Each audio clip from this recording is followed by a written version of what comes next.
April 30th, 1943. A body washes ashore on a beach in southern Spain, a locked briefcase chained to its wrist.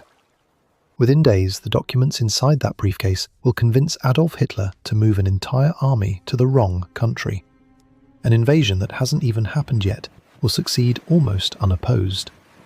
Because a dead man who never fired a single shot just became the most effective secret weapon of the entire war. This is the story of Operation Mincemeat. By early 1943, Allied commanders faced an impossible problem. The next major move against Nazi-occupied Europe would almost certainly be Sicily, a natural stepping stone from North Africa into mainland Europe, and everyone, including the Germans, knew it. Winston Churchill himself reportedly summed up the danger in one blunt line: "Everyone but a bloody fool would know it's Sicily." If German intelligence correctly predicted the target, the invasion could turn into a slaughter, with defenders waiting, dug in, and fully prepared for exactly what was coming. British intelligence needed the Germans to believe the attack was going somewhere else entirely, Greece or the island of Sardinia, without ever directly lying to a single German officer, and without arousing suspicion that they were being deliberately misled at all. The answer came from an unlikely pair working inside British naval intelligence. Ewan Montagu, a Royal Navy officer and barrister with a sharp eye for small, convincing detail, and Charles Cholmondeley, an RAF officer with a talent for elaborate, unconventional thinking. Building on an earlier internal memo that had floated the idea of using a corpse to plant false documents on an unsuspecting enemy, the two men spent months designing a plan so strange that, on paper, it barely sounded plausible enough to work. They needed a body. Not just any body, one that could plausibly pass as a British officer killed in a plane crash at sea, complete with the physical signs a doctor would expect to see consistent with drowning rather than any other cause of death. They found one in Glyndwr Michael, a homeless Welshman who had died after ingesting rat poison, likely by accident. His family was never told the true purpose his body would go on to serve in a war he had no part in fighting. Montagu and Cholmondeley dressed him in the uniform of a Royal Marines major, gave him a name, William Martin, and then spent weeks constructing an entire fictional life around that single invented identity. A wallet stuffed with theatre ticket stubs and a slightly overdrawn bank statement, exactly the kind of minor financial embarrassment a real young officer might carry around. Love letters from a fictional fiancée named Pam, written with genuine emotional warmth and specific enough detail to survive close scrutiny from a skeptical reader. A photograph to match. An irritated note from his father about the mounting cost of an upcoming wedding. Nothing was left to chance. Every single object in his pockets was designed to make a suspicious enemy officer believe he was looking at a real, ordinary man's private life, not a carefully staged British trap. Chained to his wrist, a locked briefcase containing fake, high-level correspondence between senior officers, carefully worded to imply, without ever stating outright, that the real Allied target was Greece and Sardinia, with Sicily mentioned only briefly, framed as a deliberate decoy operation meant to distract German attention.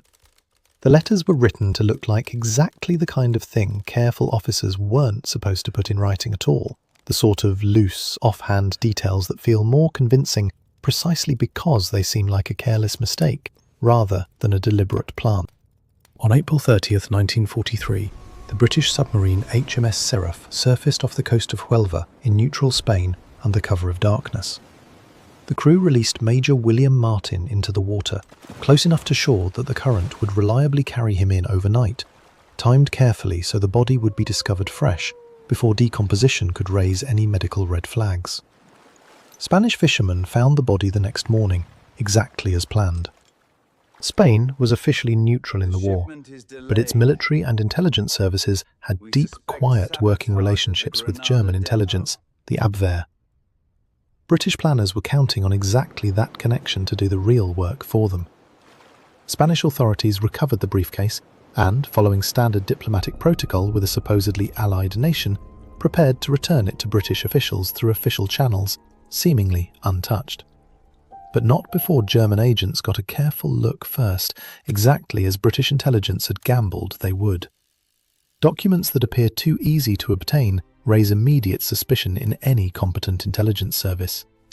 Documents that appear to slip through almost by accident, examined briefly by a foreign power that technically wasn't supposed to see them at all, read very differently to a trained analyst.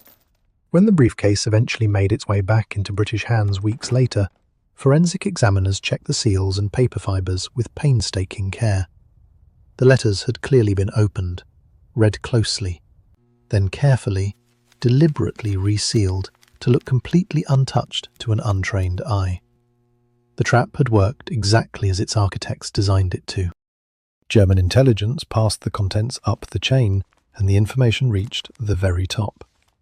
According to post-war records, Hitler himself reviewed the intelligence and found it convincing. Orders went out. German divisions, including experienced units, shifted away from Sicily toward Greece and Sardinia, reinforcing beaches an invasion was never actually going to touch. On July 9, 1943, Allied forces landed in Sicily as originally planned all along.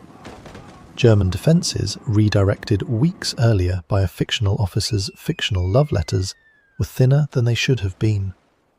The invasion succeeded with lower Allied casualties than military planners had feared going in.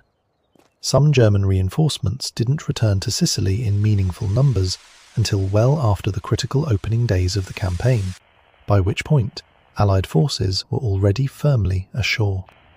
A dead man who never once set foot on a battlefield had reshaped the outcome of a war more effectively than most soldiers ever could. Operation Mincemeat remains one of history's most studied deception operations, taught in intelligence circles as a case study in exactly how far attention to detail can carry a lie. Its success didn't come from one clever trick. It came from dozens of small, mundane, deeply human details, an overdrawn bank account, a love letter, an annoyed father, that made a fictional man feel more real than most actual people. The operation's true story stayed classified for years after the war, eventually revealed publicly through Ewan Montague's own 1953 book, The Man Who Never Was. Glindwer Michael, the man whose body made the entire plan possible, received no recognition at the time. Decades later, his name was finally added to a memorial plaque acknowledging the real identity behind Major William Martin. Quiet recognition for a man who never volunteered for the war he ended up helping to win.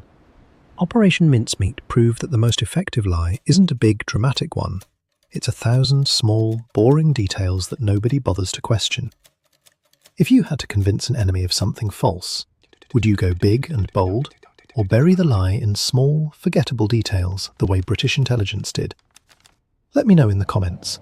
And if stories about deception, spies, and the tricks that quietly decided real wars interest you, subscribe. There are a lot more of these than you'd expect.